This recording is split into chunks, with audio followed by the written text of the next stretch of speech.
نسألك يا من هو الله.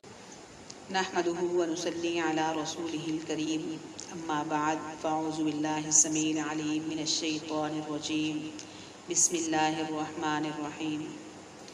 محترم سامعین، آج کافی دن بعد میں چینل پر حاضری دے رہی ہوں، لیکن الحمدللہ میری بیٹی نے جو ہے یہ کام جو ہے سنبھالا ہوا تھا، اس لیے کہ میری طبیعت کچھ ناساز تھی، تو الحمدللہ میری بیٹی جو ہے وہ بھی چینل پر جو ہے وہ کام کر رہی ہے، تو زیادہ تر اس کی جو ہے نعتوں کو، اس کی باتوں کو جو ہے وہ پسند کیا جا رہا ہے۔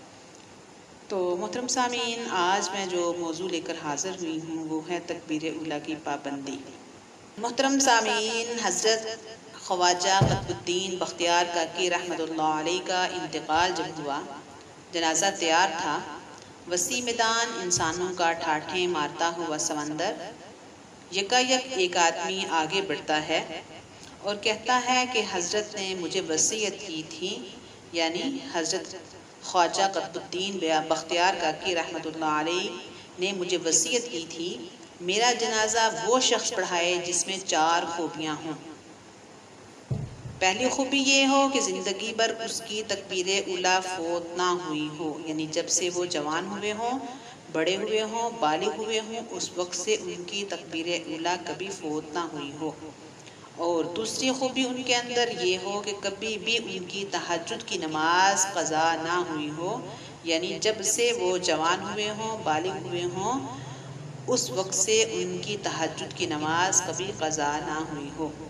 اور تیسری خوبی ان کے اندر یہ ہو کہ انہوں نے کبھی غیر محرم پر نظر نہ ڈالی ہو، یعنی جب سے وہ بالغ ہوئے ہوں، جوان ہوئے ہوں، اس وقت سے کبھی غیر محرم پر ان کی نظر نہ گئی ہو۔ اور چوتھی خوبی یہ ہو کہ انہوں نے کبھی بھی عصر کی جو ہے وہ سنتیں نہ چھوڑی ہوں، یعنی جب سے وہ بالغ ہوئے، جوان ہوئے، نماز فرض ہوئی، اس وقت سے عصر کی سنتیں کبھی نہ چھوڑی ہوں۔ تو محترم سامعین، یہ بات سن کر مجمع میں جو ہے وہ سناٹا چھا گیا۔ کون ہے جو آگے بڑھائے قدم؟ کون ہو جو قدم آگے بڑھائے اور جنازہ بڑھائے؟ اسی دوران ایک شخص روتا ہوا آگے بڑھا، حضرت بختیار کاکی رحمۃ اللہ علیہ کے جنازے کے قریب آیا، جنازے سے چادر ہٹائی، یعنی خواجہ قطب الدین بختیار کاکی رحمہ اللہ تعالیٰ کے چہرے سے چادر ہٹائی اور کہا، آپ تو فوت ہو گئے، مجھے رسوا کر دیا۔ اور مجمع کے سامنے اللہ تعالیٰ کو حاضر ناظر جان کر قسم کھائی کہ الحمدللہ میرے اندر یہ 4 خوبیاں موجود ہیں۔ تو محترم سامعین، لوگوں نے دیکھا تو وہ کون تھا؟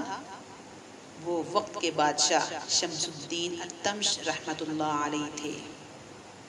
محترم سامعین، ایک آدمی، اس کی بات تو الگ ہے، ایک بادشاہ ہو کے جس پر جو ہے حکومت کی ذمہ داریاں اور رعایا کی ذمہ داریاں، اس کے ساتھ ساتھ یہ تمام خوبیاں ہونا کمال کی بات ہے۔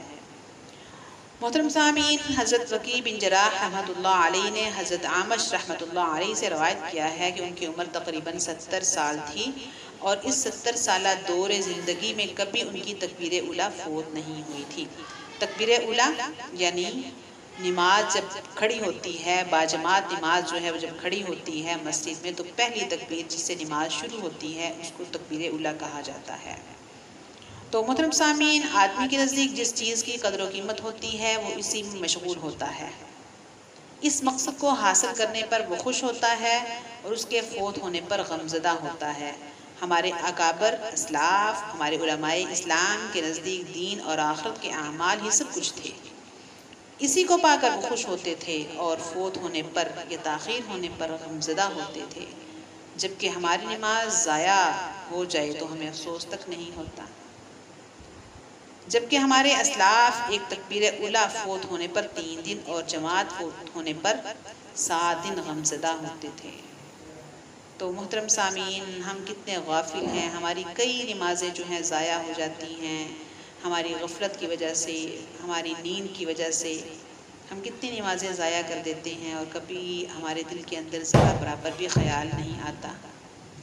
تو اللہ تعالیٰ سے دعا ہے کہ اللہ تعالیٰ ہمیں نماز کی پابندی کرنے والا بنائے، ہمارے اولاد کو، ہمارے بھائیوں کو، اور ہمارے جتنے بھی دنیا میں مسلمان مرد ہیں سب کو باجماعت نماز پڑھنے کی توفیق عطا فرمائے۔ اللہ تعالیٰ ہم سب کو جو ہے اسلام کے اوپر جو ہے وہ مکمل چلنے کی توفیق عطا فرمائے۔ مجھے بھی اپنی دعاؤں میں یاد رکھیے گا۔ السلام علیکم ورحمۃ اللہ وبرکاتہ۔